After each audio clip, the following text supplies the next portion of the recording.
Hi everyone, exam medicine channel में आप सभी का स्वागत है। बात करने वाले हैं Allahabad university non teaching post की। आप सब लोग की जो सिलेबस है उसमें जनरल एडमिनिस्ट्रेशन रखा गया है। एमटीएस कैंडिडेट को जो है रिलेवेंट सब्जेक्ट में जनरल एडमिनिस्ट्रेशन के प्रश्न आएंगे, और जबकि जूनियर ऑफिस असिस्टेंट की बात करें तो आपके भी रिलेवेंट सब्जेक्ट में आएंगे, लेकिन रिलेवेंट सब्जेक्ट में आपके कुछ और भी सब्जेक्ट ऐड हैं। लेकिन जो एमटीएस के अभ्यर्थी हैं उनको केवल पूरे जो प्रश्न आने वाले हैं 30 क्वेश्चन, वो आपके जनरल एडमिनिस्ट्रेशन से ही आएंगे रिलेवेंट सब्जेक्ट में। तो आपके लिए बहुत ही महत्वपूर्ण हो जाता है।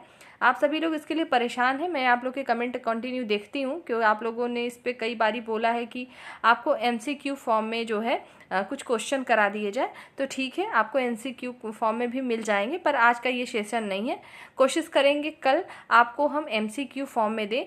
जो आपको मैंने चीज़ें पढ़ाई हैं उसी से रिलेटेड मैं खुद से एमसीक्यू बना दूंगी, ताकि आप उस पर भी प्रैक्टिस कर लीजिए।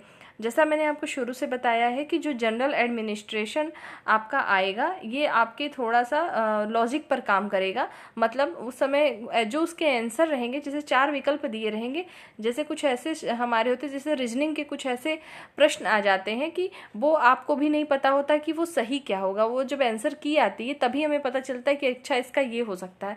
क्योंकि अगर 4 व्यक्ति बैठे हैं तो 4 लोग जब उसका आंसर देते हैं तो सब अपने लॉजिक से देते हैं। तो ठीक उसी तरीके से आपको जनरल एडमिनिस्ट्रेशन के भी प्रश्न देखने को मिलेंगे। कुछ ऐसे होंगे कि एकदम फैक्चुअल होंगे कि हाँ वो चीज़ें नहीं बदल सकती। जैसे अगर आपसे पूछ लिया जाए कि जो आपके कुलपति हैं उनकी नियुक्ति कौन करता है, या वो कितने वर्ष के लिए रहते हैं, तो इसमें कोई बदलने वाली बात नहीं है, वो तो सबका एक ही रहेगा। लेकिन उसमें कुछ चीज़ें ऐसी आपसे पूछी जाएंगी, जैसे आप समझिएगा इस चीज़ को कि आप जिस कार्यालय में काम कर रहे हैं, मतलब जहाँ पर भी आपकी पोस्टिंग हुई है, जिस कॉलेज में या संगठक महाविद्यालय में हुई है, तो वहाँ पर आपकी जो चीज़ें हुई हैं पूछा जाएगा कि आपके जो सीनियर है, मतलब आपके ऊपर के अधिकारी का नाम देके पूछा जाएगा कि अगर आपको ये चीज़ फाइल दी गई तो आप उसमें लिखित रूप में किस तरीके से देंगे। तो 4 व्यक्ति हैं तो सबकी अपने लिखने की कला शैली अलग होगी, और जो ऑप्शन देंगे उसी ढंग से देंगे। जैसे आपसे पूछा जाएगा अगर आपको छुट्टी चाहिए अगर आपको, तो आप अपना एप्लीकेशन देना चाहते हैं तो किसको देंगे। तो आपको तो पता है कि आप किस पद पर हैं, आप कहाँ पर हैं। अगर आप जूनियर ऑफिस असिस्टेंट हैं तो आपके जिस कार्यालय में जिस विभाग में हैं उसके हेड को देंगे। वहाँ पर एक रूल नियम होगा, उनको देना पड़ेगा आपको। तो ये चीज़ें आपके जो है ऑप्शन को देखते हुए आपको करना होगा कि आपको किस पोजीशन पे रख रहा है। जैसे आप देखते होंगे बहुत सारे रीजनिंग के प्रश्न इस तरीके से कभी काल पूछ लिए जाते हैं। खासतौर से जो पुलिस के एग्जाम होते हैं उसमें आप देखे होंगे कि आपको प्रश्न ऐसे आ जाते हैं कि अगर आपको जिलाधिकारी बना दिया जाए तो आप सबसे पहले क्या काम करेंगे। 4 ऑप्शन देंगे और चारों काम करने लायक रहेंगे। तो 4 व्यक्ति हैं तो चारों लोग तो अपने अनुसार बता रहे हैं। ये तो एग्जैक्ट आंसर आपको भी नहीं पता होगा कि जो मैंने किया सही किया या नहीं, तो वो लॉजिक पे काम करेगा। ठीक है, तो मैं आपको इतना इसलिए आज समझा रही हूँ क्योंकि जनरल एडमिनिस्ट्रेशन को लेके आप लोग लगातार परेशान हैं। होने वाली बात भी इसलिए है क्योंकि इन्होंने जनरल एडमिनिस्ट्रेशन में सब टॉपिक नहीं बताए। इनको बता देना चाहिए था कि जनरल एडमिनिस्ट्रेशन में आखिर पूछेंगे क्या क्या। तो जो चीज़ें मेरे अकॉर्डिंग लग रही हैं या प्रीवियस ईयर में जो उनके सब टॉपिक थे उसी के हिसाब से मैं आपको हर एक चीज़ दे रही हूँ, और मैंने आपको सजेशन भी दिया कि आप उसी को पढ़िए। ठीक है, और रही बात इसके पीडीएफ की, तो जो यूनिवर्सिटी एक्ट है आप गूगल से खुद से भी डाउनलोड कर सकते हैं। मैं भी आपको चीज़ें वहीं से दे रही हूँ। उसकी इंग्लिश और हिंदी दोनों कॉपी आपको वहाँ मिल जाती है। ठीक है, तो आपको कुल मिला के यूनिवर्सिटी के बारे में, यूनिवर्सिटी के जो रूल नियम हैं, किस तरीके से एडमिनिस्ट्रेशन चल रहा है, जितने भी उसमें डिपार्टमेंट है किस तरीके से काम करते हैं, उसी पर आपको कुल मिला के बेस्ड प्रश्न देखने को मिलेंगे। ठीक है, तो उसी की श्रृंखला में आगे बढ़ते हैं और आज जानते हैं कुछ नई चीज़ें, नए फैक्ट। क्या होता है कि जब आप खुद से उस नोट्स को पढ़ेंगे तो आपको बोरियत महसूस होगी और समझ में भी शायद ना आए, क्योंकि उसकी लैंग्वेज इंग्लिश कहो या हिंदी दोनों बहुत टिपिकल दिया हुआ है। तो उसको हम सरल भाषा में समझाने की कोशिश कर रहे हैं ताकि आपको ईजी वे में समझ में आ जाए। जितने भी जनरल एडमिनिस्ट्रेशन से रिलेटेड वीडियो अपलोड हुई है सभी का पीडीएफ पढ़ने से आपका काम नहीं होगा, आपको सबको देखना पड़ेगा। क्योंकि आप जैसे जनरल अवेयरनेस है नहीं भी पढ़े, अगर आपकी तैयारी पहले से पीडीएफ से पढ़ लिए काम हो गया, लेकिन इसके लिए ऐसा नहीं है क्योंकि ये सबके लिए नया है। ठीक है, तो आइए समझते हैं आज नई चीज़ इसमें क्या है। यूनिवर्सिटी एक्ट जैसे मैंने बताया, पूरा एक्ट पूरा उसमें कई पेज हैं, उसमें ही रिलेटेड आपके यूनिवर्सिटी से चीज़ें दी हैं, वहीं से आपको चीज़ें बताई जाती हैं। तो आइए देखते हैं। और एक बात और, एमसीक्यू के लिए परेशान नहीं होंगे आप सब लोग। अब मैं कोशिश करूंगी कि आपको 50 से 60 क्वेश्चन या उससे ज़्यादा कोशिश करेंगे बनाएं और आपसे प्रैक्टिस करवा लें उस पर। ठीक है, तो आइए आगे बढ़ते हैं और देखते हैं आज हमें क्या क्या चीज़ें पढ़नी है इसमें। आपके सिलेबस में जो रखा हुआ है अबाउट यूनिवर्सिटी, उसमें आपने देखा होगा कि आपको यूनिवर्सिटी के बारे में सब कुछ जानना है, वो अलग है। और इसी वजह से जूनियर ऑफिस असिस्टेंट में उसको अलग कर दिया है, लेकिन जनरल एडमिनिस्ट्रेशन शब्द अलग किया है। लेकिन जो एमटीएस की जो सिलेबस है उसमें रिलेवेंट सब्जेक्ट डायरेक्ट केवल यही लिखा हुआ है, जनरल एडमिनिस्ट्रेशन। आप स्क्रीन पे देखिए, ये इलाहाबाद विश्वविद्यालय अधिनियम 2005 का है। इसी से संबंधित चीज़ें आपको बताई जा रही हैं। हम इसमें आज जानने वाले हैं, जैसे इसमें आप देखेंगे जो हमारा एडमिनिस्ट्रेशन चलता है उसमें सभा है। सभा का मतलब है, सभा के नाम से ही पता चल रहा होगा आपको कि कोई एक चीज़ नहीं होगी इसमें, वो कई चीज़ों से मिल गया, कई व्यक्तियों से मिलकर बनी है। हम उसके बारे में समझेंगे। जो विद्या परिषद है, विद्या का मतलब क्या है? एजुकेशन, शिक्षा से संबंधित। जो विद्या परिषद, परिषद में भी कोई एक बॉडी नहीं लग रही है, ये कई बॉडी लग रहे हैं कि ना, सिंगल बॉडी नहीं है। इसमें कई लोगों, कई व्यक्ति या कई डिपार्टमेंट मिले हुए होंगे। तो विद्या परिषद क्या है, कार्य परिषद क्या है, सभा क्या है, इसको हम आज समझाने वाले हैं आपको। और आपको समझना है, केवल शांति से सुनिए, समझ में आ जाएगा कि क्या चीज़ें हैं। और उसमें देखिए लिखा तो बहुत कुछ है, लेकिन इंपॉर्टेंट मेन पॉइंट ही आपको बताया जाएगा। आइए समझते हैं। आइए यहाँ से समझते हैं। जैसा कि मैंने आपको बताया कि आज हम जानेंगे सभा क्या है, कार्य परिषद क्या है, विद्या परिषद क्या है, उन्हीं के बारे में हमें समझना है। तो सबसे पहले आपको पता होना चाहिए ये है क्या। तो विश्वविद्यालय के प्राधिकारी हैं। प्राधिकारी का मतलब समझ लीजिए अथॉरिटी होती है। अथॉरिटी तो आप समझते ही होंगे। तो जो अथॉरिटी होती है वो सिंगल तो होती नहीं है, मतलब कई चीज़ें उसमें मिलकर होती हैं। तो जो विश्वविद्यालय यूनिवर्सिटी है उसकी कुछ अथॉरिटी हैं जो कि काम करती। कौन कौन सी अथॉरिटी हैं आप देखिएगा। पहला सभा है, कार्य परिषद है, विद्या परिषद है, संकाय बोर्ड है, वित्त समिति है और अन्य हैं। क्योंकि ऐसे अन्य प्राधिकारी जो कि स्टेट्यूट यानी परिनियम का मतलब होता है स्टेट्यूट द्वारा जो है विश्वविद्यालय के प्राधिकारी घोषित किए जाएंगे। मतलब जब समय समय पर कुछ चीज़ें घोषित की जाती हैं और टेम्प्रोरी बॉडी भी बना दी जाती है अथॉरिटी की। आपकी जब वैकेंसी कुछ आती है तो लिखा रहता है ना कि जो चीज़ें आपकी डिसीजन होगी, फाइनली डिसीजन अथॉरिटी पे डिपेंड करेगा। सीटें बढ़ सकती हैं, घट सकती हैं, ये अथॉरिटी पे डिपेंड करता है। तो यही सारी चीज़ें होती हैं। तो हमको आज समझना है सभा को सबसे पहले। आइए सभा समझते हैं कि सभा क्या है। तो सभा का गठन तथा उसके सदस्यों की पदावधि जो है परिनियमों द्वारा विहित की जाती है। तो परिनियम का मतलब समझ रहे हैं आप, स्टैट्यूट होता है, ये एक प्रकार का नियम ही है। ठीक है, उसके अनुसार होगा कि सभा का जो गठन होगा उसके सदस्यों की पदावधि, मतलब पद की अवधि जो होगी सभा की में रहने वाले लोगों की कब तक होगी। तो आगे देखेंगे इसमें।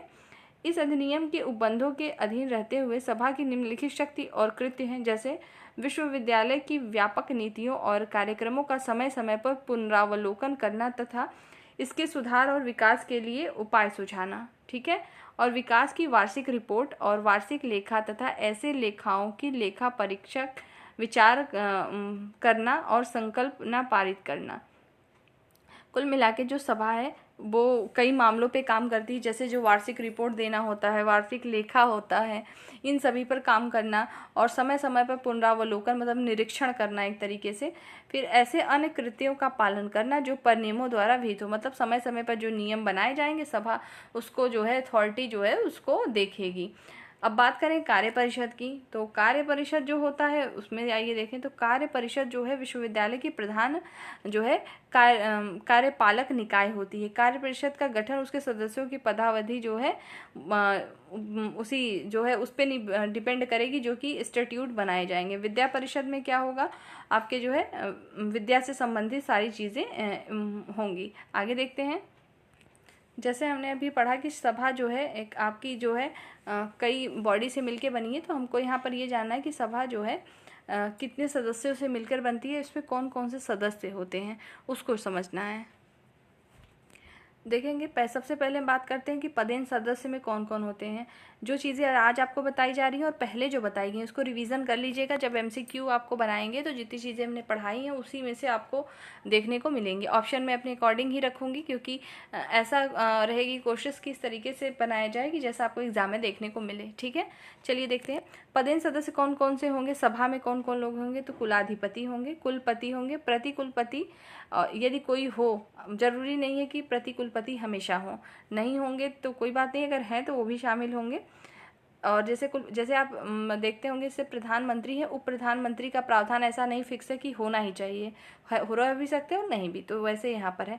आगे देखेंगे कुलपति, प्रतिकुलपति और संकायों के संकायाध्यक्ष जो होंगे, विभिन्न कार्य परिषद के सदस्य शामिल होंगे, संकायों के अध्यक्ष होंगे, वित्त अधिकारी इसमें शामिल होते हैं सभा में।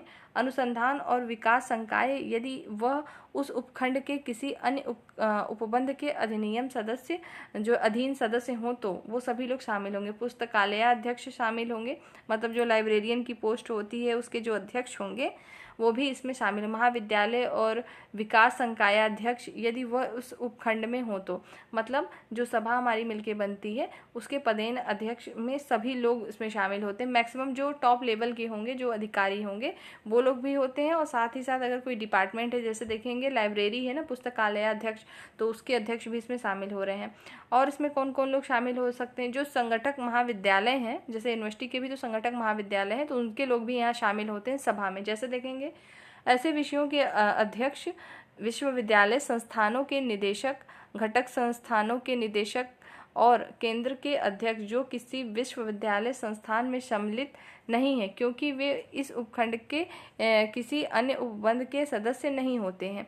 मतलब जो महाविद्यालय होते हैं तो उसके जैसे मान लीजिए अध्यक्ष शामिल नहीं होंगे, लेकिन जब भी कोई डिसीजन होगा या अथॉरिटी के द्वारा कोई काम होगा तो जो उसके हेड होंगे, जैसे मान लीजिए वहाँ के कोई प्रिंसिपल हैं या कुलपति हैं, ठीक है, तो वो सभी लोग उसमें शामिल होंगे, सभी को बुलाया जाएगा। लेकिन जो उसके हर जगह जो संगठक संस्थान होंगे या महाविद्यालय होंगे उसके अध्यक्ष को वहाँ पर नहीं बुलाया जाता है, मतलब सभा में नहीं काउंट करते हैं। और घटक महाविद्यालयों के 2 प्रधानाचार्य, जिनका प्रधानाचार्य के रूप में मूल सेवा की अवधि के क्रम में चयन किया जाएगा, वे लोग भी शामिल होंगे। जैसा मैंने अभी बताया ना कि जो संगठक महाविद्यालय होंगे उनके जो मेन हेड होंगे प्रधानाचार्य, उनको शामिल किया जाएगा।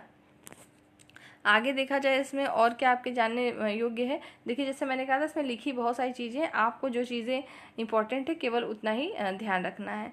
और अगर इसमें ये देखा जाए, देखेंगे संगठक संस्थाओं के विश्वविद्यालय मान्यता प्राप्त शिक्षकों में से 6 व्यक्ति जिनका श्रेष्ठता से चयन क्रम में चयन किया जाए, उनमें से कम 2 प्राध्यापक होंगे। मतलब जो प्राध्यापक जो चुने जाते हैं, एक ज्येष्ठता का मतलब है सीनियरिटी के हिसाब से सीक्वेंस बनाया जाएगा 6 लोगों का, उसमें से कम 2 लोग शामिल होंगे। ठीक है, आगे देखेंगे विद्यार्थियों के प्रतिनिधि जैसे जो होंगे, जैसे संकायों को सौंपे गए प्रत्येक विषय समूह से एक ऐसे विद्यार्थी जो विश्वविद्यालय की जो है पूर्ववर्ती डिग्री परीक्षा में उस विषय समूह में अधिकतम अंक प्राप्त करके विश्वविद्यालय या विश्वविद्यालय द्वारा चलाए जा रहे या विश्वविद्यालय के विशेषाधिकार में स्वीकृत महाविद्यालय या संस्था में उसी समूह में स्नातकोत्तर डिग्री के लिए पाठ्यक्रम के अध्ययन कर रहा हो। मतलब कोई ऐसा विद्यार्थी की जो मान लीजिए वहीं से पढ़ा, उसके अंक जो है जो टॉपर रहा हो कुल मिला के, और वहाँ पे ही जो है उच्च शिक्षा प्राप्त कर रहा हो, उसे भी उसमें शामिल किया जाएगा। क्योंकि देखिए जितने तरीके के इसमें होते हैं अथॉरिटी में लोग, टॉप से लेके लो लेवल तक के सभी को रखा गया है, लेकिन सभी को नहीं शामिल किया गया है। विद्यार्थियों को के लिए भी क्यों शामिल किया गया है? क्योंकि जो प्रतिनिधित्व करता है, आप देखते होंगे कि यहाँ पर जो यूनिवर्सिटीज़ होते हैं वहाँ पर भी चुनाव हुआ करते हैं, छात्र के चुनाव होते हैं ना, तो जो उनका लीडर होगा, जो प्रतिनिधित्व करेगा,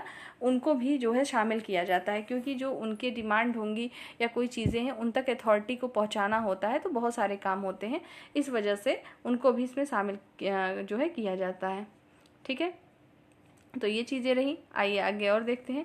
अब हम बात करते हैं, अभी जितनी चीज़ें हमने पढ़ी उन सबको तो आपको ध्यान रखना है। एक पॉइंट ये भी ध्यान रखिएगा, देखिएगा ये कि सभा के अधिवेशन के लिए गणपूर्ति सभा के 25 सदस्य से होगी। जैसे आप जब संविधान पढ़ते हैं उसमें पढ़ते हैं ना कि जैसे लोकसभा का वो सदन चल रहा हो तो उसका जो कार्यवाही हो कब शुरू हुआ, कितने लोग उसमें जो है उपस्थित कम से कम लोग रहें तो उसकी गणपूर्ति होगी, तब जो है सभा शुरू होगी। तो उसी प्रकार से जब सभा अभी तो अधिवेशन होता होगा, अधिवेशन का मतलब ये है कि जैसे कोई अथॉरिटी है, किसी चीज़ पर डिसीजन लेना है, कोई मीटिंग हो रही है एक तरीके से, ऐसे समझिए, तो कम से कम 25 सदस्य होने अनिवार्य है, जितने ऊपर बताए गए हैं लोग।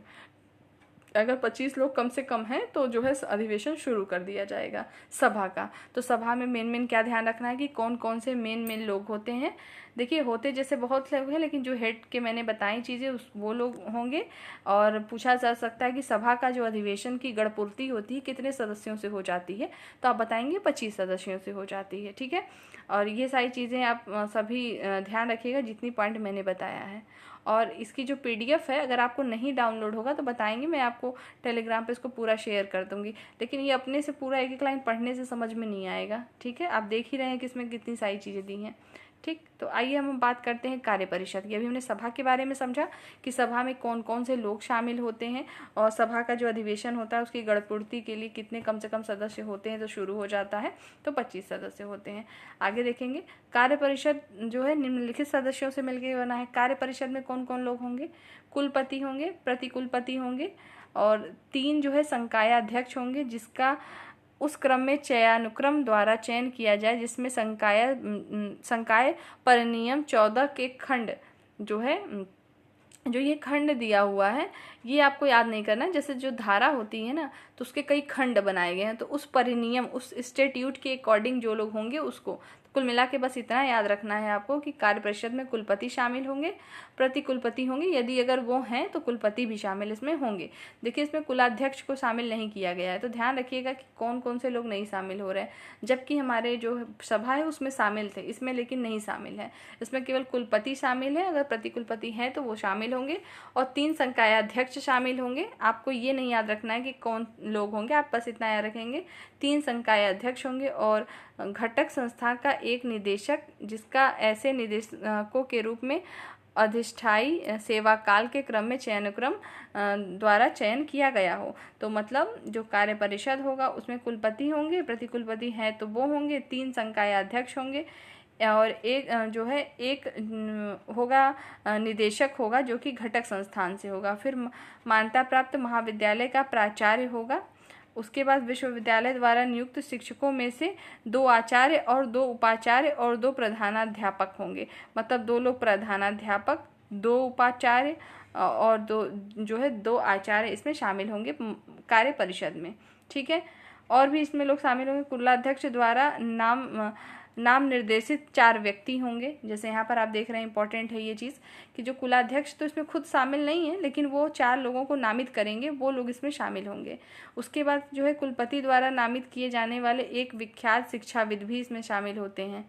किसमें शामिल होते हैं? तो कार्य परिषद में शामिल होते हैं। और मुख्य कुलाधिसचिव द्वारा नामित किए जाने वाले एक विख्यात शिक्षाविद होंगे। पूछा जा सकता है आपसे कि जैसे कार्य परिषद में कितने सदस्यों से बनता है, निम्नलिखित में से कौन से सदस्य शामिल होंगे?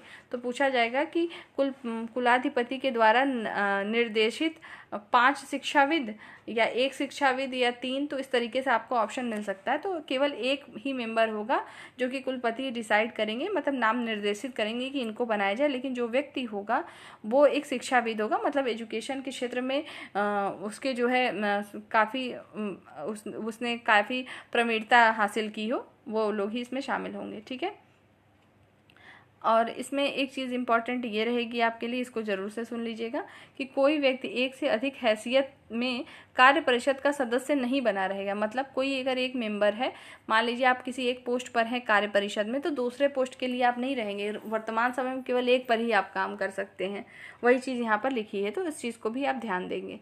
ठीक है, और अगर आप, और ये भी है कि आपको दूसरा पद जो है खाली करना पड़ेगा। देखिएगा, इसको मैं पूरा बताती हूँ, फिर से सुनिए।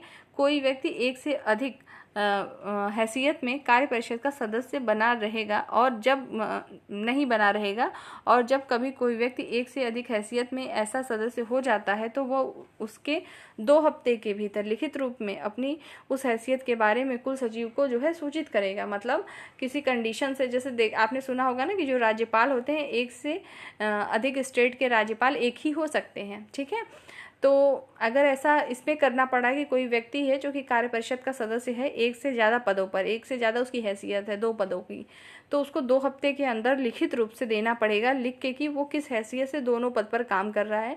ये किसको देगा लेटर? तो ये कुल सचिव को देगा। इस तरीके से प्रश्न आपके बन सकते हैं। ठीक है, और सूचित करेगा जिसमें वह ऐसा सदस्य बने रहने की वांछा करता है और दूसरे स्थान को खाली करना चाहता है।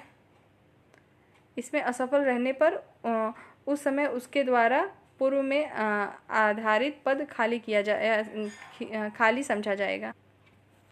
तो ये चीज़ें जो मैंने आपको बताई कि कार्य परिषद में कौन कौन लोग शामिल रहेंगे, क्या चीज़ें होंगी, इस चीज़ को याद रखेंगे। जैसे अभी हमने उसके लिए पढ़ा था कि सभा के लिए गणपूर्ति की कितनी आवश्यकता है, तो 25 सदस्य होने चाहिए। और उसी तरीके से हम इसमें देखें कि कार्य परिषद के लिए, तो देखिए कार्य परिषद का जब अधिवेशन शुरू होगा तो उसके लिए 7 सदस्य होना कम से कम अनिवार्य है, उनकी गणपूर्ति होनी अनिवार्य है, तभी जो है अधिवेशन शुरू किया जाएगा। तो ये सब जो इम्पोर्टेंट देखिए मेन फैक्ट आ रहे हैं निकल के, उनको आपको पढ़ना है। पूरा डिस्क्रिप्टिव पेपर आपको नहीं देना है कि पूरा लिखना पड़े। पेपर में इसी तरीके से अगर प्रश्न आएंगे तो इसी तरीके से आएंगे। एक बात और आपको फिर से बता देती हूँ कि आप लोग ना जीके जीएस पे फोकस करिएगा। पिछली बार ऐसे ही हुआ था कि इतना पढ़ने के बाद भी जो है क्वेश्चन दिया नहीं गया था। इसको पढ़ लीजिए जितना बताया जा रहा है, लेकिन फोकस उस पर भी करिएगा कि ऐसा ना हो कि पिछली बार की तरह हो जाए तो आपको सोचने को हो जाए कि काश मैंने सिर्फ जीके पढ़ा होता। लेकिन मैं फिर से दोहरा रही हूँ अपनी चीज़ों को कि आपको सिलेबस के अकॉर्डिंग सब पढ़ना है, लेकिन उस पर ज़्यादा फोकस करना है। ठीक है, आइए आगे बढ़ते हैं हम लोग। अब कार्य परिषद की शक्तियाँ और उसके कार्य, लेकिन जो मेन पॉइंट है वो चीज़ें मैंने आपको बता दी हैं।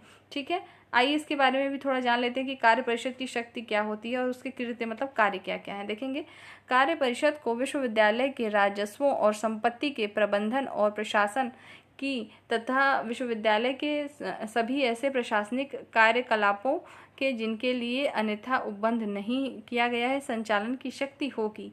मतलब कोई कार्य परिषद है उसको ऐसे मतलब उसको ये शक्ति प्रदान है कि विश्वविद्यालय में जो राजस्व संपत्ति संबंधित जो भी काम होंगे वो विश्वविद्यालय जो है खुद से कार्य परिषद पे डिपेंड है, वो स्वतः जो है स्वेच्छा से इसके लिए डिसीजन ले सकता है। कौन? कार्य परिषद के सभी मेंबर मिलके ये काम कर सकते हैं।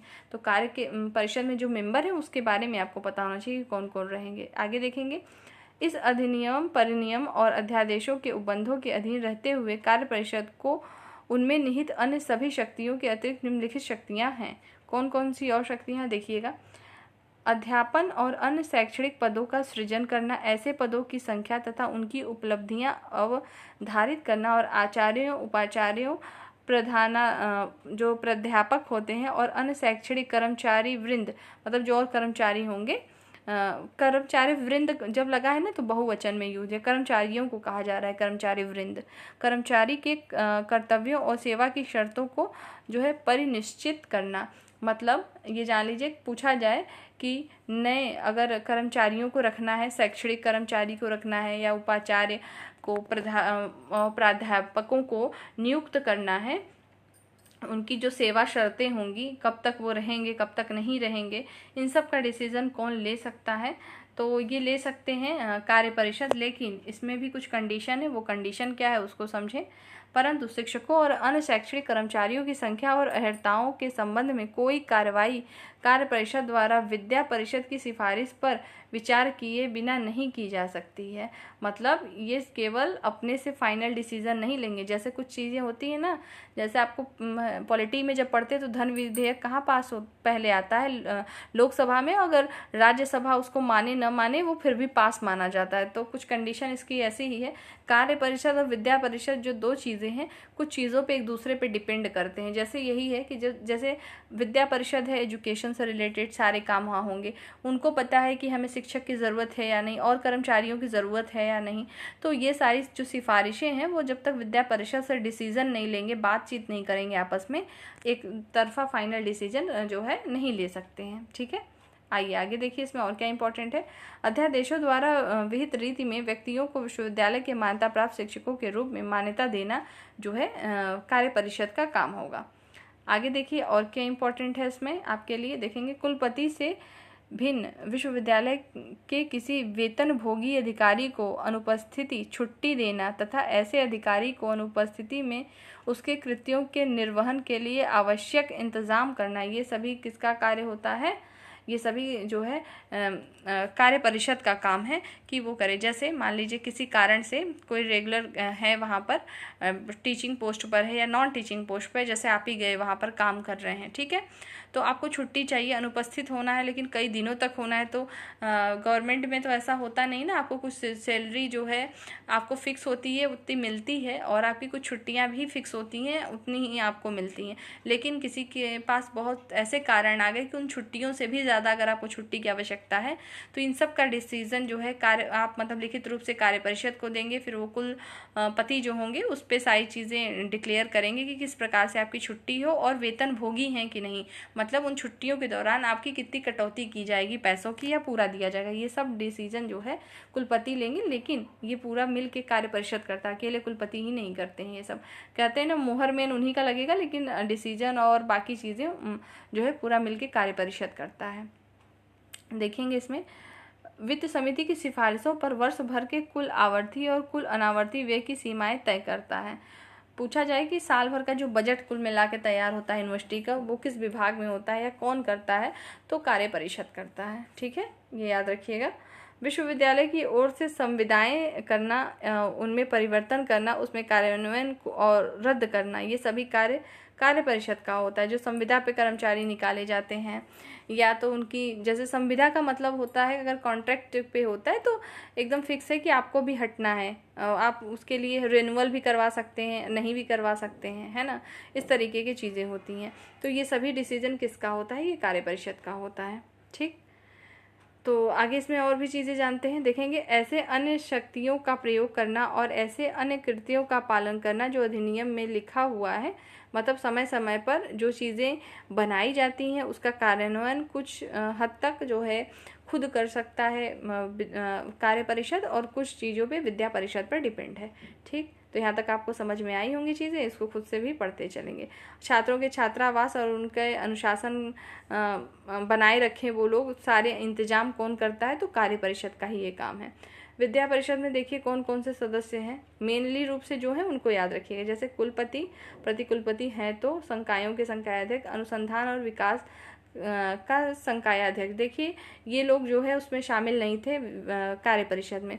विद्यार्थी कल्याण संकायाध्यक्ष, महाविद्यालय विकास संकायाध्यक्ष और पुस्तकालयाध्यक्ष, ये लोग जो है कार्य परिषद में शामिल नहीं थे, जबकि विद्या परिषद में शामिल है। सभा में तो ये सभी थे, लेकिन कार्य परिषद में नहीं थे। विद्या परिषद में कुछ लोग हैं जो कि यहाँ पर हैं, तो इनको थोड़ा सा अच्छे से देख लीजिएगा। इसमें आइए कुछ चीज़ों को जानते हैं कि इसमें और कौन रहेंगे, ये तो हमने पढ़ा ही। और इसमें जैसे प्रत्येक संगठन संस्थान के जो होंगे एक आचार्य और ज्येष्ठतम क्रम में होंगे। कुल मिला के जानिए कि जितने भी प्रत्येक संगठन संस्थान है उसके एक आचार्य भी शामिल रहेंगे विद्या परिषद में। और घटक महाविद्यालयों के 2 प्राचार्य, जिनका 2 प्राचार्य जो है शामिल रहेंगे। और विश्वविद्यालय के किसी संकाय के जो है समनुदेशित विषयों और प्रत्येक समूह के संगठक महाविद्यालयों के शैक्षणिक जो है कर्मचारी वृंद 2 सदस्य इसमें से भी शामिल रहेंगे। तो और भी लोग इसमें शामिल हैं, लेकिन कुल मिला के उतना याद रखना है आपको जो टॉप पे लोग इसमें शामिल हैं। और ये ज़रूर याद रखिएगा सबका कि अब देखिए जैसे विद्या परिषद के अधिवेशन के लिए गणपूर्ति जो है विद्या परिषद के 25 सदस्यों से होगी। 25 सदस्य इसमें हैं, सभा में भी 25 थे, लेकिन कार्य परिषद में 7 थे। तो ये सब जो डेटा निकल के आए हैं सबको याद रखना है आपको। अब जैसे उसके कुछ कार्य थे, कुछ अपने शक्तियाँ थी, पावर थी कार्य परिषद की, तो विद्या परिषद की भी कुछ है, ठीक है। तो विद्या परिषद में क्या है, तो आइए इसके बारे में भी थोड़ी सी चीज़ें जान लें। जैसे देखेंगे, विश्वविद्यालय की शैक्षणिक नीतियों का साधारण पर्यवेक्षण करना और शिक्षण की पद्धतियों, घटक महाविद्यालयों में अध्यापन का समन्वय करने, अनुसंधान के मूल्यांकन और शैक्षणिक स्तरों के अनुरक्षण और सुधार के बारे में निर्देश देना, ये सब विद्या परिषद का काम है। एक समझिए, एक चीज़ आपको बताऊं कि अगर आपको जैसे ऑप्शन आया आप नहीं कर पा रहे हैं, अगर वो क्वेश्चन विद्या परिषद से रिलेटेड आया है तो देखिएगा एजुकेशन के मामले में ज़्यादा डिसीजन या पढ़ाई के क्षेत्र में से संबंधित उनकी मूल्यांकन के विषय में बात हो रही, उनके हो रही हो, या तो उनके छात्र हित के मतलब कह सकते हैं आप जो स्कीम निकलती है नई नई, या टाइम टेबल से रिलेटेड कुछ ऐसी चीज़ें दी गई हो जो कि केवल एजुकेशन पे डिपेंड करेंगे, सब्जेक्ट के ऊपर हो, तो सबका आंसर आप विद्या परिषद एक तरीके से ना आने की कंडीशन में करेंगे तो मैक्सिमम सही होगा। और कार्य परिषद का काम क्या होगा, जो भी लेन देन से संबंधित हो, पैसे से संबंधित हो, किसी व्यवस्था से संबंधित हो, तो कार्य परिषद का, कार्य से समझ लीजिए कार्य परिषद के काम होंगे। विद्या का मतलब एजुकेशन से रिलेटेड चीज़ें आएंगी सामने, ठीक है। तो ऐसे एक थोड़ा सा अंदाजा आप लगा पाएंगे ऑप्शन को देखते हुए, तो इस चीज़ को कर लीजिएगा। आगे देखेंगे इसमें कुछ इंपॉर्टेंट चीज़ें। देखिएगा कि संकायों, विभागों, विद्यालयों, संस्था और स्वतंत्र केंद्रों के बीच समन्वय का संवर्धन करना, विश्वविद्यालय और घटक संस्थानों के बीच सहयोग करना और ऐसी स्थितियां जिसमें बोर्ड या स्कूलों की स्थापना करना जो इन प्रयोजनों के लिए आवश्यक समझी जाएंगी। जैसे आप देखते होंगे कि आप अगर विश्वविद्यालय की बात करें, जैसे इलाहाबाद यूनिवर्सिटी है, इसका एक है आपका ईश्वरशरण डिग्री कॉलेज भी है और ईश्वरशरण जो है इंटरमीडिएट कॉलेज भी है। तो ये सब उसके जो है बोर्ड स्कूल भी खोले जा सकते हैं इसके अनुसार। ये सब डिसीजन किसका होता है, तो ये सभी डिसीजन जो है कुल मिला के यूनिवर्सिटी के जो विद्या परिषद होता है उनका डिसीजन होता है कि अगर ज़रूरत है तो बोर्डों के स्कूल की स्थापना भी ये कर सकते हैं, ठीक है। विश्वविद्यालय द्वारा संचालित परीक्षाओं से संबंधित विषय क्या होंगे क्या नहीं होंगे, सबका डिसीजन विद्या परिषद। आपके जो पेपर बन रहे हैं अभी बात करें, जो ये आपका सिलेबस जारी किया गया है, ये विद्या परिषद का ही काम है। इन्होंने इस तरीके का सिलेबस जारी किया। जो इतनी त्रुटियां आई हैं इन्हीं के द्वारा आ रहे थे, बार बार ये लोग जो बदल रहे थे चीज़ें, तो ये सब उन्हीं का काम है। आगे देखेंगे विश्वविद्यालय के शैक्षणिक कार्य, अनुशासन, आवास, प्रवेश और अध्येता वृत्तियों, छात्रवृत्तियों और पदकों, पुरस्कार, फीस, रियायत, सामूहिक जीवन और हाजिरी के संबंध में परिनियमों और अध्यादेशों के संगत जो है विनियमित, और ये सभी काम जो है विद्या परिषद के होंगे। तो हमने आपको क्या क्या चीज़ें बताई, सभा बताई, सभा की में कौन कौन लोग शामिल रहेंगे, उसका काम क्या है, और गढ़पूर्ति कितने की होगी, तो 25 की होती है।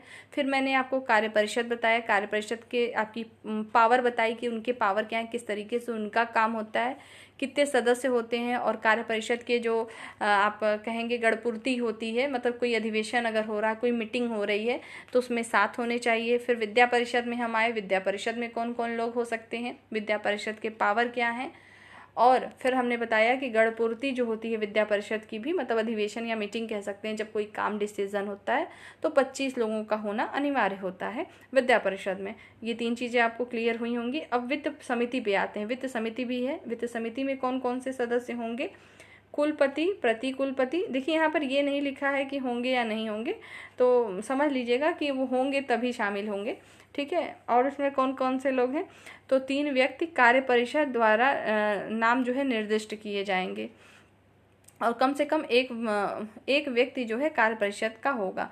देखिएगा मतलब जो वित्त समिति होगी, इम्पोर्टेंट है ये, कुलपति एक कुलपति होंगे, प्रतिकुलपति होंगे और 3 अन्य व्यक्ति होंगे जो कि कार्य परिषद डिसीजन लेगा, लेकिन एक सदस्य उसमें से जो है कार्य परिषद का भी होगा। फिर कुलाध्यक्ष द्वारा निर्दिष्ट 3 लोग होंगे इसमें शामिल। वित्त समिति के अधिवेशन के लिए गढ़पूर्ति के लिए 5 सदस्यों की आवश्यकता होगी। 5 सदस्य होंगे तब आपके वित्त समिति की गढ़पूर्ति हो जाती है। तो ये मेन पॉइंट है, इसको याद रखेंगे। देखेंगे इसमें लिए और क्या इंपॉर्टेंट है, तो लेखाओं की परीक्षा और व्यय की जो है प्रस्थापनाओं की समीक्षा करने के लिए वित्त समिति का अधिवेशन प्रत्येक वर्ष कम से कम कितनी बार होता है, तो 3 बार होता है। देखेंगे फिर से, देखिए लेखाओं की परीक्षा और व्यय की प्रस्थापनाओं की समीक्षा करने के लिए वित्त समिति का अधिवेशन प्रत्येक वर्ष कम से कम 3 बार होता है, मतलब तिमाही के अनुसार होता है। वर्ष में 3 बार जो है इसका समीक्षा की जाती है लेखाओं की परीक्षा की, ठीक है, वित्त समिति की। तो उसको याद रखिएगा, इम्पोर्टेंट है आपके लिए। इसमें और बात करें तो पदों के सृजन से संबंधित सभी प्रस्थापनाओं की और उन मदों को जो कि बजट में सम्मिलित नहीं की गई है, कार्य परिषद द्वारा उन पर विचार किए जाने के पूर्व वित्त समिति द्वारा परीक्षा की जानी चाहिए। मतलब ये जो जैसे आपके जो पद होते हैं, सृजित होते हैं, पद नए निकलते हैं या जो पुराने हैं, प्रमोशन की बात हो, सब कुछ हो, ये अकेले डिसीजन नहीं लेते हैं, कार्य परिषद भी इसमें शामिल होता है, ठीक है। ये सारी चीज़ें हैं। अब बात करते हैं संकाय और विभाग। जो संकाय और विभाग होते हैं, तो संकायों में निम्नलिखित संकाय होते हैं, मतलब विश्वविद्यालयों के कौन कौन से संकाय हैं उसको देखेंगे। कला संकाय, वाणिज्य, विधि और आयुर्विज्ञान संकाय और विज्ञान संकाय, ये सभी इसके संकाय हैं कुल मिला के यहाँ पर। और फिर इसमें भी जैसे कला संकाय में निम्नलिखित विभाग हैं, ये सारी चीज़ें हैं, जैसे कि प्राचीन इतिहास क्या क्या है, तो ये आपके लिए इतना इंपॉर्टेंट नहीं है, जो इंपॉर्टेंट था वो चीज़ें मैंने बताई। अब इसमें कुछ और भी चीज़ें हैं जानने के लिए, लेकिन आज की वीडियो में जो चीज़ें जैसे मैंने बताई उसको ज़रूर याद रखिएगा, जैसे कि सभा, कार्य समिति, कार्य परिषद, विद्या परिषद, वित्त समिति, सबके लोग, गणपूर्ति, कौन लोग मेंबर होते हैं, कहाँ के संगठक महाविद्यालय के कितने सदस्य आ रहे हैं, जो इम्पोर्टेंट फैक्ट था वो आपको याद रखना पड़ेगा, ठीक है। और MCQ फॉर्म आपको कल मिलेगा, कोशिश करेंगे कल ही दे दे, नहीं हो पाए तो एक दिन डिले भी हो सकता है, नहीं तो आपको मिल जाएगा। MCQ बनाएंगे इसका और खुद से आपको उसकी प्रैक्टिस भी करवा देंगे जनरल एडमिनिस्ट्रेशन का। बाकी आप लोग अपने स्तर से पढ़िए, और भी सब्जेक्ट हैं पढ़ते रहिए। ये जो 5 से 6 महीने हैं बहुत ही अच्छे हैं, क्योंकि लगातार आपको एग्ज़ाम देखने को मिलेंगे और सिलेक्शन भी होंगे। सिर्फ इसी की बात नहीं है यूनिवर्सिटी की, अदर एग्ज़ाम भी आपके सामने होंगे। नेक्स्ट वीडियो में हम जल्द फिर मिलते हैं। जय हिंद।